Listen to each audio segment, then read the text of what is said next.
Fala pessoal, meu nome é Krigor, hoje mais um review concisa e é sobre um livro que eu gostei bastante, Fahrenheit 451, ou para os mais íntimos, Fahrenheit 451, publicado em 1953 por Ray Bradbury. Tem muita coisa interessante para comentar sobre essa distopia que a obra apresenta, então eu vou comentar os highlights da obra. Começando com a premissa que é bem simples e bem singular. Sabe aquilo que tem uma capa e várias páginas escritas, que chamamos de livro, e os americanos de book e os alemães de Buch? Então, isso é proibido. É em torno desse paradigma que funciona a obra, e eu me surpreendi como isso pôde gerar uma história tão interessante. E assim como as outras reviews sobre distopias, eu vou fazendo paralelos com eventos reais conforme vou falando. As pessoas em Fahrenheit, elas não leem, e caso queiram ler, tem que ser escondido. E por quê? Porque se souberem, uma equipe de bombeiros irá visitar tua casa. E tá, o que bombeiro tem a ver com o livro? Os bombeiros, ao invés de apagarem o fogo, eles causam o fogo. Eles entram na tua casa e queimam ela inteira para não sobrar nada, seja livros, móveis ou qualquer outra coisa. Ou seja, tu vira estatística. Mas salientando que toda a estrutura da casa tem uma proteção anti-chamas, ou seja, ela não cai de tanto pegar fogo e simplesmente queima tudo que tem dentro, é como se zerasse a casa. Muitas pessoas em Fahrenheit, quando são pegos com livros, optam por ficar dentro da casa e morrer no incêndio, e os que não optam são levados para um sanatório. E como o governo sabe se alguém tem livro ou não? São por duas formas principais. O primeiro é o sistema de denúncias, típico de qualquer regime totalitário, que prega como algo virtuoso tu x-novear os outros por fazerem algo ilegal. Lembrando que ilegal difere de imoral. E aqui eu faço um paralelo para mostrar que essas distopias não são meras ficções. Quem aí lembra que no período que o Twitter estava banido, tinha gente perguntando como se denunciava quem eles sabiam que estava acessando por fora. Repare que não se ganharia nada com isso denunciando as pessoas, mas ainda assim tinha gente nessa vibe. A segunda forma é pela mudança causada na pessoa, seja pela ansiedade de estar na ilegalidade e ou pela transformação que o livro causa. Tanto pelo conhecimento contido ou até pela reflexão que ele provoca. O que lembra o 1984, que foi publicado 4 anos antes, e também a Revolução dos Bichos, em que os animais se sentem culpados por coisas não realmente culpáveis. E uma dúvida que surge é, como o mundo chegou nesse estado? Isso é contado pelo capitão da equipe de bombeiros, e ele fala o seguinte: as pessoas de forma geral pararam de ler livros. Primeiro elas foram resumindo até os resumos chegarem a apenas uma página. O que é exatamente como a galera faz hoje com o IA. Afinal, para que ler um livro, você tem um bot para resumir ele e ainda por cima interpretar o livro por ti. Depois a escolaridade foi abreviada, filosofia, história e gramática foram abolidas, e além dos resumos, os livros começaram a ter muita ilustração, tipo livro infantil. E o que acontece? O governo, vendo que as pessoas estavam se emburrecendo por vontade própria, eles apenas viram essa oportunidade e proibiram os livros, para manter o pessoal bem burro e hedonista, o que eu vou comentar mais pra frente. Então a queima de livros é para manter um status em que a sociedade chegou naturalmente, e isso é um diferencial dessa distopia que eu achei muito show. Ao contrário da maioria das distopias, em que o movimento é feito de cima para baixo, e já nessa o próprio povo lançou as bases. O que me lembra um pouco o Brasil, por mais que eu não concorde que o tanto de alienação intelectual seja algo orgânico, tá aí as redes sociais que não me deixam mentir. Já que usar teu tempo na internet para aprender ou ficar vendo videozinho besta é uma escolha exclusiva do indivíduo. Mas como eu falo para os meus conhecidos, o caminho hoje para te ter o mínimo de massa encefálica utilizável é muito difícil, tem muita desinformação, tem muita mentira, alienação em escola. Enquanto que para ti ser um merda, a estrada tá aberta e muito bem pavimentada. Com os livros queimados, a sociedade inteira fica toda no mesmo baixo nível, o que lembra muito o regime socialista. E o livro menciona que tu não se sente bem sabendo que é inferior a algumas pessoas, ou recebendo algum alerta, porque em outro momento o capitão da equipe fala o seguinte: alguém escreveu um livro sobre o fumo e o câncer de pulmão? As pessoas que fumam lamentam? Queimemos o livro. E isso é muito atual. As pessoas acham que resolvem seus problemas fingindo que eles não existem. E aí, quando alguém lembra desse problema, o culpado é quem lembrou. Como não se consegue combater o processo de pensar causado por um livro, se combatem os livros. Lembrando que hoje até palavras são proibidas porque tu pode machucar alguém. Quanto ao sistema educacional de Fahrenheit, é puro suco de educação pública brasileira, já que ele é meia boca para todos. As escolas são alienadoras, assim a criança já cresce com a mentalidade preferida pelo Estado. E é dito no livro que o maior obstáculo para isso, para a surpresa de 0 pessoas, é o ambiente familiar. Inclusive a educação pública no Fahrenheit já começa no berçário. E para mostrar que o ataque à família é mais antigo ainda que esse livro, o Engels já dizia que na família ocorrem duas lutas, entre a esposa e o marido e os filhos e os pais. Além disso, as casas não têm jardim ou qualquer espaço para te sentar e poder olhar a rua ou conversar com alguém, para desestimular qualquer tipo de reflexão. Tá, e o que as pessoas fazem em Fahrenheit? É trabalho e diversão. Não é esclarecido o quanto de opções é disponíveis. Os destacados foram dirigir em alta velocidade, tu pode ir a mais de 100 por hora tranquilo, e as televisões. As televisões são bem diferenciadas, elas ocupam uma parede inteira, o volume é alto, a programação é patética, uma delas são palhaços esquartejando, que me lembrou o Rapture Friends, e corridas em alta velocidade que sempre acabam em morte. É análogo ao TikTok, tu fica ali vendo bobagem o dia inteiro e já era, só muda o tamanho da tela. que aliás são mais de uma, todas as paredes do cômodo podem ser uma tela. A tecnologia é alta, tem robô torradeira, robô atendendo no banco, helicóptero que vira carro, tem um robô do corpo de bombeiros que funciona como um cão de caça, que é bem sinistro pela descrição. É isso que o livro destaca de tecnológico. E falando nos bombeiros, nós chegamos ao nosso protagonista, Guy Montag. Montag é sozinho, tem uma vida monótona, o seu único prazer é tocar fogo nas coisas. E sem exagero, é exatamente isso. O seu único prazer na vida é atender as ocorrências e queimar tudo. E somado a isso, ele tem um casamento que é uma bela porcaria. Ele e a esposa chamada Mildred nem lembram como se conheceram. Ela passa o dia inteiro vendo TV, que no caso são 3, então imagina um cômodo em que as 3 paredes são simplesmente uma tela inteira e ela fica vendo isso com um volume muito alto. E quando não tá fazendo isso, ela tá com fones ouvindo sei lá o quê. Nessas televisões, além das programações que ela assiste, ela também fala com a família, que eu não acho que ficou claro se são inteligências artificiais ou se são pessoas em videochamadas. Eu acredito que sejam pessoas. Mas de qualquer forma, fica escancarado que não são pessoas próximas. Uma hora Montag pergunta para ela se essas pessoas a amam e ela simplesmente não consegue responder. Eles também dormem em uma cama separada por um vidro. Mildred tem tendência né? E para piorar o que já era ruim, ela parece não saber disso, porque ela toma medicamentos para dormir e não se atenta à quantia, tanto que em um momento do livro ela quase morre de overdose. E fica ambíguo se foi proposital ou não. Ela é completamente indiferente ao Montag e a qualquer coisa que não seja entretenimento. Tem um momento do livro que Montag resolve desabafar com ela sobre uma mulher que ele viu escolher morrer no incêndio e ela simplesmente tá nem aí, tanto faz, tanto fez que a mulher morreu. E avançando um pouco na história, chega um momento em que 2 amigas da Mildred vão visitar ela, a senhora Phelps e a senhora Bowles, e elas são o retrato da alienação do Fahrenheit. Seus maridos estavam servindo na guerra, e depois eu comento mais sobre isso. Quando Montag desliga as TVs do salão, elas ficam ansiosas com isso, como se tivessem ligado os aparelhos de algum familiar no hospital. Uma delas comenta que o marido de uma conhecida se arrastou para cima pulando de um prédio,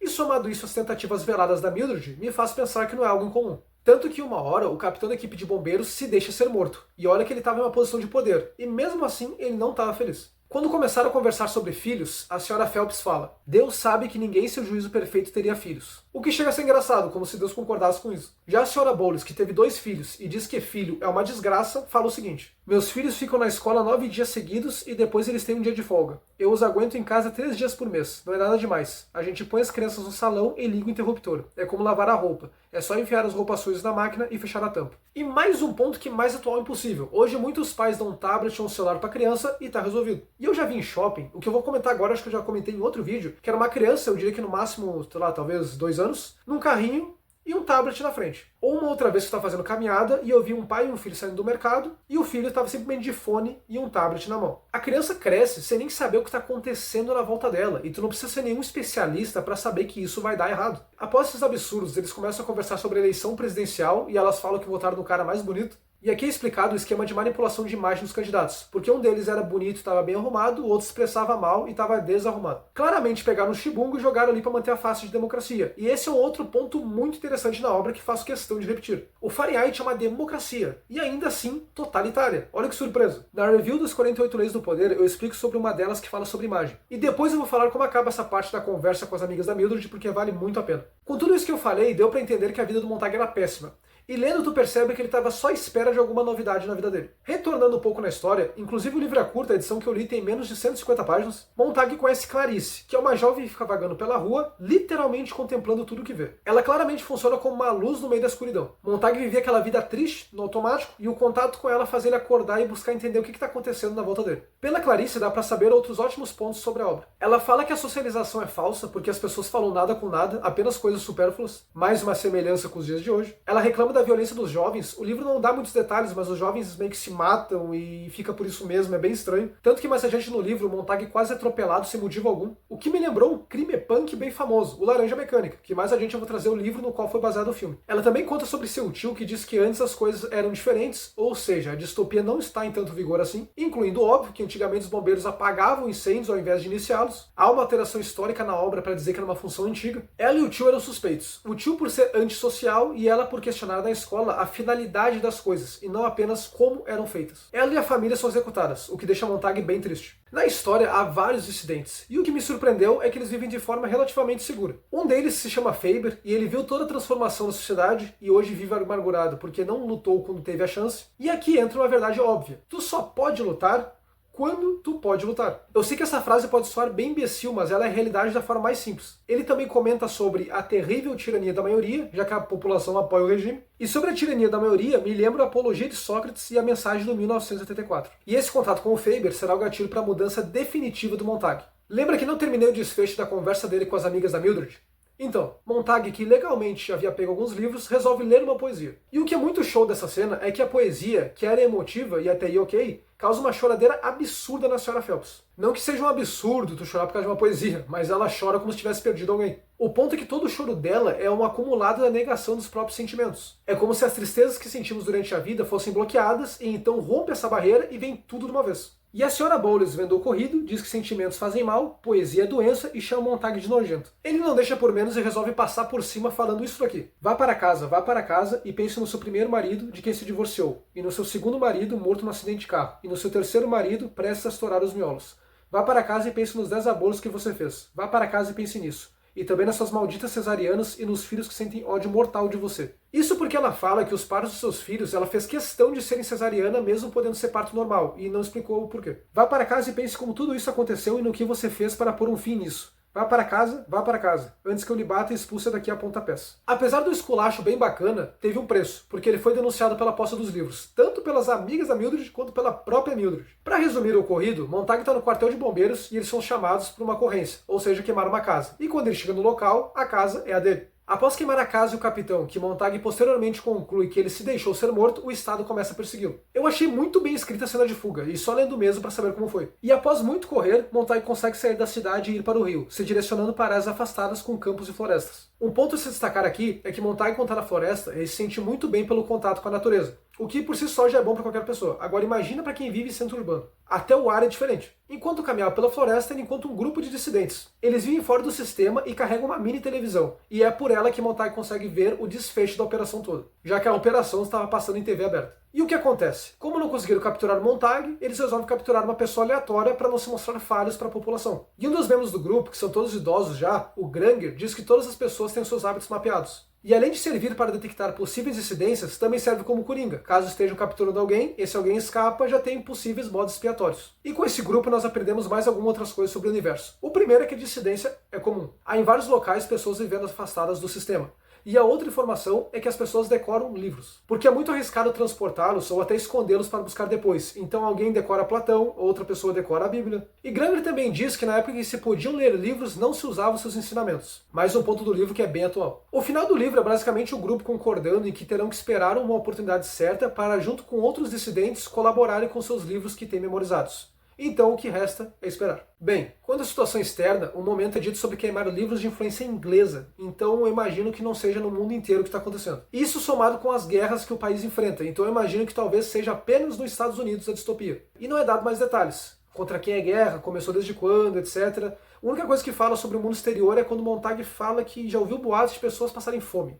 Mas só isso. Para finalizar, quero comentar sobre o autor, e lendo o prólogo escrito por ele, deu para entender bem a razão do final. Bradbury se inspirou em queimas reais de livros, como a da Alemanha nazista e as que ocorreram na União Soviética, e também as da Biblioteca de Alexandria. Ao menos com essa obra, porque ele também escreveu outras, ele teve uma visão bem passional, como o livro se escrever e por aí vai. E o fato do final ser esperançoso, bastando esperar o momento certo para chegar com os livros, mostra bem sua visão de mundo. Porque ele acredita, ao menos até a data em que escreveu esse prólogo, que foi uma edição de 93, que educação é solução para os males do mundo. O que muita gente repete não faz sentido, se tratando de educação formal, já que ninguém esfaqueia outra pessoa porque faltou educação. E seguindo essa lógica, pessoas com as melhores credenciais não cometeriam crimes. Grande parte dos políticos tiveram boa educação e roubam. Quem financia a ONG de aborto também teve boa educação. Agora, se for educação real, que é o que se aproxima da educação clássica, com trivium, quadrivium, etc., aí beleza. Porque se buscava formar um ser humano com um conjunto de virtudes, e não formar um trabalhador indiferente aos seus próprios vícios. Essa foi o review de hoje, espero que tenham gostado. Dá o like, se inscreve para ajudar o canal, sugestões de livros são sempre bem-vindas, e até a próxima.